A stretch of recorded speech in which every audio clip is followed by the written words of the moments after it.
Good afternoon, everybody, and welcome to another edition of the RotoBaller Radio Fantasy Baseball Preview Series. I'm your host, Anthony Aniano. Happy to be with you here today as we take a look at the catcher position for ADP values and some sleepers. Guys, don't forget, head over to RotoBaller.com and check out everything we have there. The main page, the premium packages, the expert chats, you name it, RotoBaller.com, the place to be. Whether it's football, baseball, MMA, basketball, esports, NASCAR, sports betting, you name it, DFS or season-long formats, RotoBaller.com is where it's at. And sign up now, guys, for that RotoBaller MLB premium package, the draft kit, the draft guides, the premium Slack chats, the lineup optimizers, you name it. RotoBaller has it for you. Use the promo code ACES. Save yourself an additional 10%. And don't forget, download the RotoBaller app right now. Get that on your phone. Get all the latest news and articles from RotoBaller.com. And guys, don't forget the MLB RotoBaller Challenge hosted by our friends at Fantrax.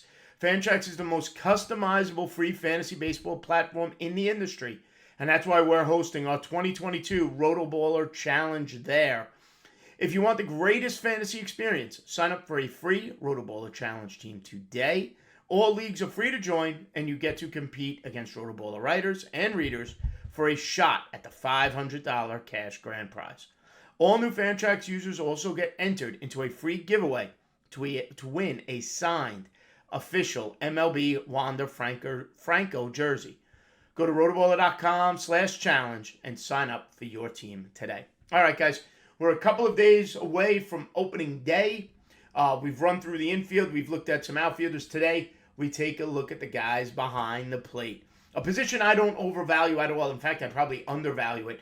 I don't spend heavily on draft day or in auction formats at the catcher position, but two catcher leagues, maybe a little bit different strategy. Again, I still wait.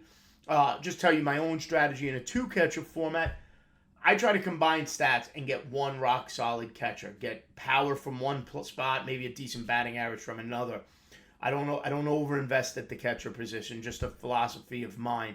Kind of like the tight end position in football. I wait at that position and go for a safe floor instead of looking for the upside. And that leads me to the first player on the list, and it's the best catcher in baseball offensively, or at least he was last year, Salvador Perez of the Kansas City Royals. NFBC ADP currently has him going overall at pick 32, right? And now, again, it's a two-catcher league there. But he's by far and away the first catcher being drafted off the board, and deservedly so. After last year's season, when he hit 273 with a career 270 batting average, so that's a norm. On-base percentage has never been his strong suit, just doesn't walk enough. A 4% walk rate last year gives him a 316 on-base percentage. On-base percentage for his career is barely over 300. It's 302. The power came last year, though, right? 48 home runs, 121 RBIs, 88 runs scored. His hard hit rate was off the charts at 55.9%. Temper expectations, though. To me, it's just not a repeatable year. Before last year, his career high in home runs was 27. Before last year, when he had 121 RBIs, his career high in RBIs, was never more than 80. He had never cracked 80 RBIs. More than 40 more RBIs last year than he had at any point earlier in his career.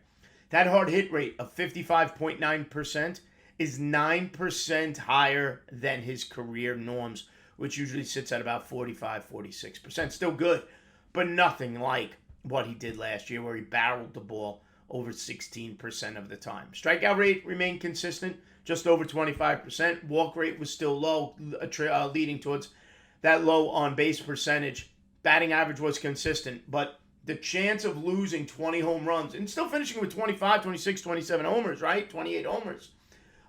Nonetheless, I'm not taking Sal Perez at his current ADP in the third round. Yes, he's the number one catcher, but for somebody who undervalues the catcher position, I don't need the number one catcher in baseball. I would rather use my third, fourth, fifth round pick on a bat at a different position that's going to play maybe a little bit more, or a starting pitcher. Second catcher on the list, and this is a catcher I do have stock in. I have him in a few formats. I have him in Tout Draft and Hold. I have him in an Ottoneu Fangraphs League. I have him in a few spots, and that's Keibert Ruiz of the Washington Nationals. One of the two key pieces in the Max Scherzer trade last year when Scherzer went to the Dodgers along with Josiah Gray. Okay, 23 years old, Current ADP in the NFBC is at 143. That puts him in a 12-team league. Round 11, round 12. Currently going as catcher number 8 in those formats. Now, last season in AAA between the Dodgers and the Nats, he hit about 310 with 21 homers, 59 RBIs. I like those numbers. 370 on base percentage. In the minor leagues, he struck out less than 10% of the time and walked about 9%. Gets called up to the Nationals, basically plays every day and hits 273 with a 333 on base percentage. Again, in an OBP league, I'm okay with those numbers. 3 homers, 15 RBIs, 10 runs scored in his limited Major League Baseball appearances. Love the strikeout rate. Good contact hitter, less than 10%, 9.4% of the time at the MLB level last year, and walked just over 6% of the time. He's going to give you a decent on-base percentage. Should be on the right side of 10 or more home runs with an acceptable batting average. Okay, and now you're getting him round 11, round 12 as your starting catcher. I'm all for that. I have him in 2 catcher leagues as well as my first catcher at that point in drafts. Third catcher on the list, Travis d'Arnaud, the veteran, now with the Atlanta Braves, 32 years old. Okay, he's going at 212.78. Okay, that's round 17, round 18 for a catcher. Currently going as catcher number 12. And I'll be honest, the Ruiz-d'Arnaud combo in 2 catcher formats is one I've utilized. Okay, now he only played 60 games last year, had that thumb injury, and hit 220 with a 284 on base percentage. 7 homers, 26 RBIs. Down year, slowed by injury, no doubt about that. Keep in mind, though, in 2019, he hit 251 with 16 home runs and 69 RBIs. In 2020, the shortened COVID season, he did hit 321. Now, I don't think he's a 320 hitter. You could arguably say he's not going to be a 300 hitter, and I can't disagree with you. But if I pair him with Ruiz, if I go round 11 Ruiz and round 17 Travis d'Arnaud, and I give myself 2 catchers who could potentially hit 275 with a combined 30 home runs, I'm okay with that. And that's my philosophy with 2 catchers. Give me 2 catchers who could give me combined 1 elite catcher number in those round 11 and then round 17. And I get 275, 30 homers, and 100 RBIs out of those 2 guys. I'm okay with that. I'm not over-investing at that position. Now, if you're looking for more power and you want that pure power, you can't ignore Mike Zunino of the Tampa Bay Rays, who's currently going ADP of 244, 245. It's round 20. He's going as catcher 16, so he's not even being drafted as a number 1 catcher in 12-team formats. Now, the power plays. He's got 4 more seasons of 20 home runs. Last season, the 33 home runs. Everything else just is ugly, though. When you hit 33 home runs and only drive in 62 RBIs, it's not exactly productive. It basically means you're just striking out too much and not driving in runs in other opportunities unless you hit the ball over the fence. 216 batting average was actually good for him last year, considering his career batting average is 202.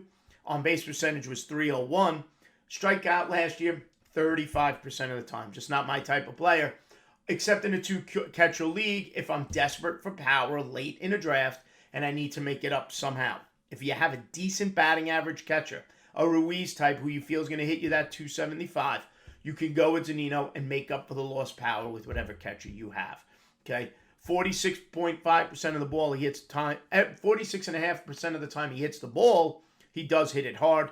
Barrels the ball 24%. Listen, when he makes contact, he crushes it. We know this. That's what Zunino does. Problem is he just doesn't make enough contact.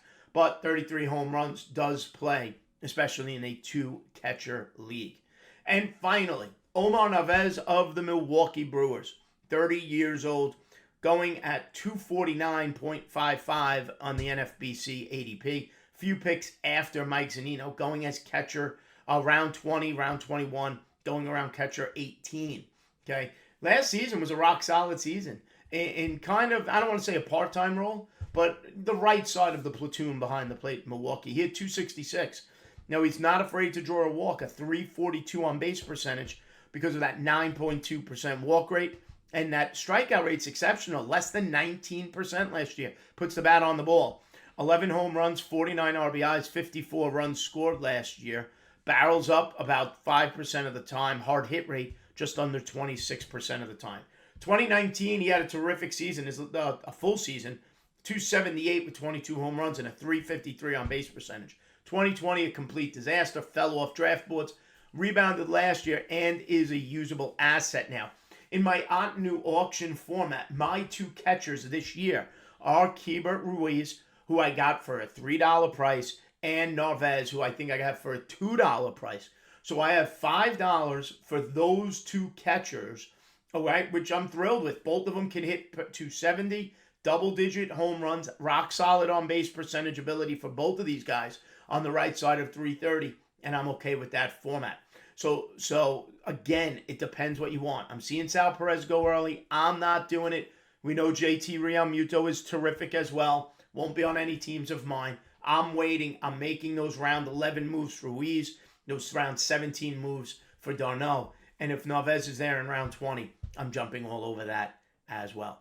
All right, everybody, don't forget, like and subscribe right here to the RotoBaller YouTube channel. Follow me on Twitter at @Aniano Fantasy. And don't forget, head over to rotoballer.com. Use that promo code ACES and sign up right now for that MLB Premium Passer. All right, everybody, stay smart, stay safe, and we'll see you next time. Have a good one, folks.